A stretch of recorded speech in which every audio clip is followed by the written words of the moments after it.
연말이나 또 어떤 우리나라 큰 대회, 큰 어떤 운동 스포츠 경기나 이런 대회가 있은 후에 좋은 성과를 거둔 이제 선수들이나 또 이렇게 연예인들을 간혹 보면은 이제 우리의 마음을 좀 뭉클하게 하는 이런 장면들이 있죠. 그들이 마지막에 시상 고백이나 또 소감을 수상 고백을 이렇게 이야기하면서 어, 마지막에 다 그전 맨 앞쪽에는 어떠한 자기들을 지금까지 인도했던 도와줬던 사람들 열거하고 맨 마지막에 뭐라고 고백합니까?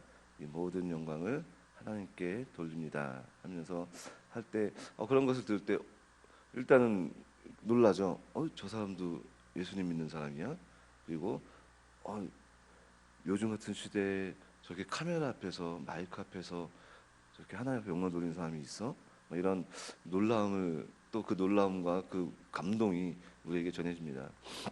실제로 한 3년 전에 우리나라는 뭐 종교의 자유와 그리고 또 하나님 믿는 것에 대해서 전혀 꺼리낌이 없는데 불교가 강한 대만 한 대만의 또 유명한 배우가 수상을 소감하면서 다른 말은 거두절미하고 딱 그 이렇게 얘기합니다. 다른 말은 필요 없고 딱 그 수상 자리에서 주기도문을 딱 외운 장면이 한참 많이 돌았어요.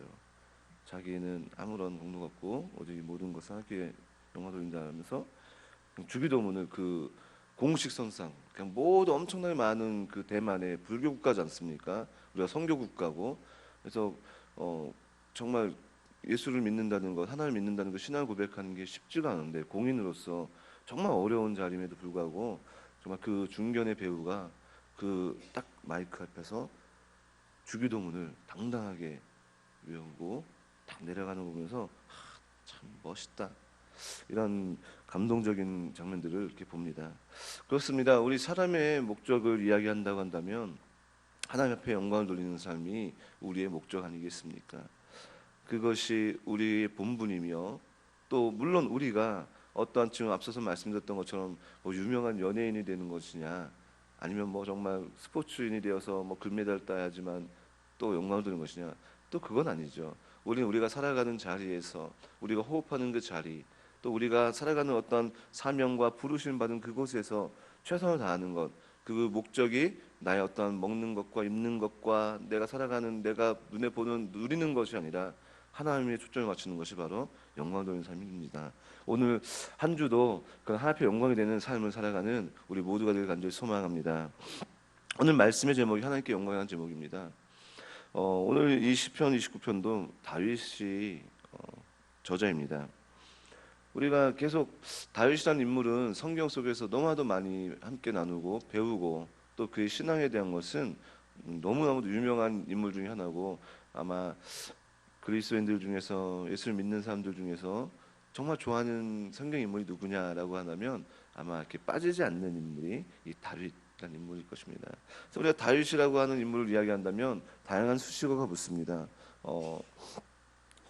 인자한 왕 그리고 또 역사 속에서 이스라엘을 강력하게 통치했던 통일한 왕국을 통해서 굉장히 강력한 왕국으로 발판을 만든 그러한 왕, 뭐 이런 왕도 있고 또 성경에서 나타난 다윗을 보면 전쟁에 능한 사람입니다. 성경의 기록에서 다윗은 패배한 기록이 없어요. 무조건 승리했습니다. 아주 꼬맹이 시절에 목동 시절에 그 골리앗과 싸움부터 시작해서 전쟁에 나가는 족족 다 이겼습니다. 엄청난 인물이죠. 뭐 전쟁에 능한 왕. 그리고 바울의 고백에서 보면 사도행전에서 보면은 하나님의 친구라는 그러니까 하나님이 다윗과 같이 그렇게 친밀하게 교제한 사람이 없다 하는 것처럼 하나님과 가까이 했던 그런 인물이었습니다. 또 그는 시편 51편에 보면은 그의 죄 밧세바 범한 사건 이후에 하나님 앞에 즉각적인 온 마음과 온 자기의 심정을 토로하는 그 회개의 모습을 통해서 회개의 아이콘 회개란 저렇게 해야 되는 것이구나 죄에 대해서 저렇게 씨름해야 되는 것이구나 라는 것을 또 보여주는 인물이기도 합니다. 오늘 말씀에 보면은 다윗이 저자임에도 불구하고 어떤 배경 오늘 이 29편은 이제 저희가 1절과 2절밖에 읽지 않았지만 전체 11절까지 말씀 보면 다윗이 다른 이렇게 시편들 보면 뭐 위에 부수적인 제목들이 있습니다. 성전을 올라가면서 부르는 노래, 뭐 성전 낙성가, 뭐 야곱의 노래, 뭐 이렇게 다양한 부수적인 제목이 있는데 이 29편은 그런 부수적인 내용이 없습니다. 그러면 그런 내용이 없다는 것은 무엇이냐? 이 노래, 이 시편에 대한 어떤 배경이나 또 어떤 정보가 크게 나와 있지 않다는 것이죠. 그러나 여기서 우리가 얻을 수 있는 다윗에 대한 부분은 이 시편 29편을 쭉 읽어보니까 다윗의 수식어 중에 또 가장 잘 붙는 수식어 무엇입니까? 노래하는 사람, 시인 아닙니까? 이 29편을 읽어보니까 굉장히 시적 표현들이 굉장히 많습니다. 뭐 뇌성, 소리가 화염을 가르고, 뭐 마르는 물 위에, 뭐 이런 다양한 정말 아름다운 표현들. 단순히 어떤 그냥 기록이 아니라 딱 보면 정말 노래 가사 같은 내용들이 담겨져 있는 것을 볼 수가 있는 것이죠. 그 가운데 오늘 1절, 2절 통해서 다윗은 하나님의 영광을 돌린다는 그 종용 우리에게 권면하고 있습니다. 오늘 그 권면 가운데 보면은 1절 말씀 보니까 너희 권능 있는 자들 영광과 능력을 여호와께 돌리라라고 이야기합니다. 권능 있는 자들이라는 이 단어를 보니까 원어에는 삐네 엘림이라는 단어를 사용합니다. 이 원어를 그대로 해석해서 직역을 하면은 이런 뜻입니다. 하나님의 아들들, 작은 신의 아들들 이런 뜻으로 번역이 됩니다. 그래서 이 권능 있는 자들이라는 것에 대해서 많은 이들의 해석이 있습니다. 크게 세 가지 해석이 있는데 첫 번째로는 거룩한 천사, 권능 있는 자들이라고 이야기할 때에 어떤 이들은 거룩한 천사, 하나님 앞에 있는 천사들을 이야기하는 이들도 있고요. 두 번째로는 실제로 세상의 권력을 가지고 있는 자들. 그래서 이런 권능 있는 자들아 하나님께 영광을 돌리라라고 이야기한다면 세상의 권세를 잡은 자들아, 세상의 부유한 자들아, 세상의 어떤 힘 있는 자들아 겸손하게 하나님 앞에 찬송과 영광을 돌리라라고 권면하는 것입니다. 세 번째로는 하나님의 백성. 이 말씀은 29편 마지막에 보면 여호와께서 자기 백성에게 힘을 주시며라고 하는 말에서 이렇게 우리가 생각을 할 수가 있는데 많은 학자들이 이 권능 있는 자들을 이야기할 때에 첫 번째 하나님의 천사들을 이야기합니다. 하나님의 아들들, 신의 아들이라고 얘기할 때 어디서 우리가 좀 힌트를 찾아볼 수가 있냐면요. 욥기 38장 7절 말씀 보면 이렇게 이야기합니다. 그때 새벽 별들이 함께 노래하며 하나님의 아들들이 다 기쁘게 소리하였느니라. 여기서 욥은 하나님의 피조물, 하나님의 거룩한 존재인 천사들을 이야기하거든요. 마찬가지로 이 다윗은 그러면 왜 권능 자들아 이야기할 때에 왜 천사들아 하나님께 영광을 돌리라라고 이야기했을까요? 그것은 다윗은 스스로가 잘 알고 있습니다. 무엇입니까? 인간은 죄로 오염되어서 죄와 늘 가깝기 때문에 하나님을 찬양하는 데 한계가 있습니다. 우리의 모습이 그렇죠. 우리가 거룩한 모습으로 주일과 예배한 자리에 깨끗하게 정결하게 온다고 하지만 여전히 우리의 생각과 우리의 본성은 악한 것과 떨어질 수가 없습니다. 그래서 이 다윗은 하나님과 늘 가까이 있고 그리고 죄에 오염되지 못하고 그 무엇보다도 하나님과 가까이 있기 때문에 하나님의 가장 강력한 탁월함을 알고 있는 그 천사들에게 하나님을 찬양하라고 권면하고 있는 것입니다. 물론 그가 그렇다고 그 천사들에게 찬양하라고 하고서 그가 하지 않는 게 아니라 그 탁월함을 잘 알고 있는 또 여전히 죄인인 자신을 드러내고 있는 그런 신앙 고백이 함께 포함되어 있다는 것이죠. 계속해서 그는 2절 말씀에 이렇게 고백합니다. 여호와 이름에 합당한 영광을 돌리며 거룩한 옷을 입고 여호와께 경배하라라고 이야기합니다. 계속 영광을 돌리라는 날들이 반복됩니다. 여기서 우리가 알 수 있는 다윗의 삶의 초점이 무엇입니까? 그의 삶은 하나님 앞에 영광을 돌리는 것이 그의 삶의 중심이었다는 것을 우리는 알 수가 있는 것이죠. 그가 노래하는 것, 그가 찬양하는 것, 그가 전쟁하는 것, 그가 왕국을 다스리는 것, 그 모든 것들이 여전히 부족하지만 그의 초점은 하나님 앞에 영광을 돌리는 것이 그의 삶의 중심이었다는 것이죠.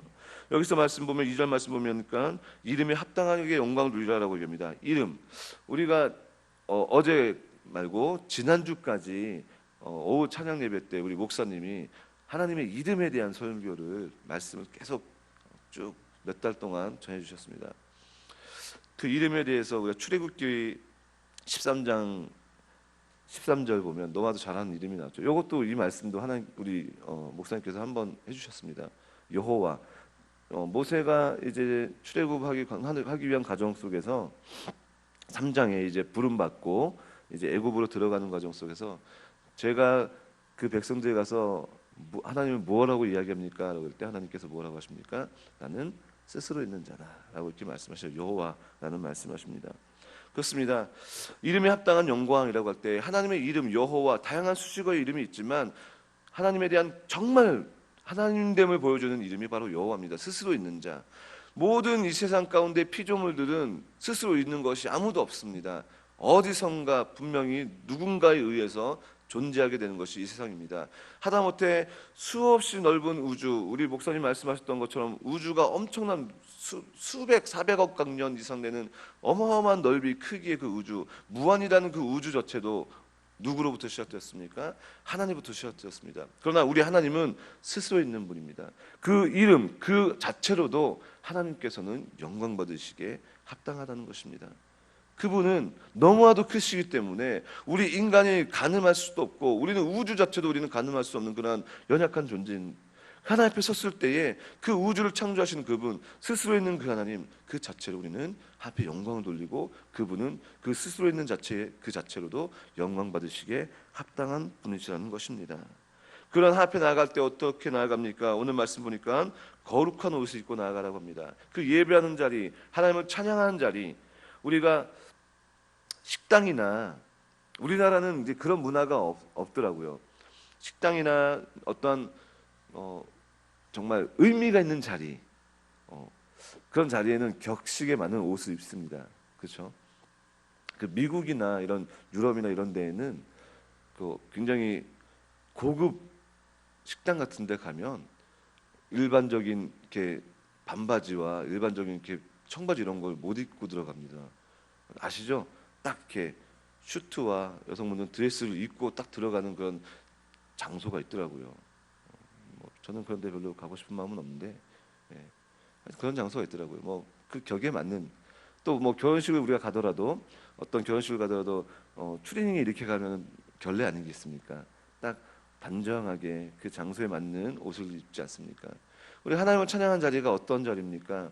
세상의 그 어떤 격식과 그 어떠한 거룩한 그 어떠한 성대하고 그 어떠한 신성한 자리보다 하나님을 찬양한 자리는 더 귀한 자리입니다.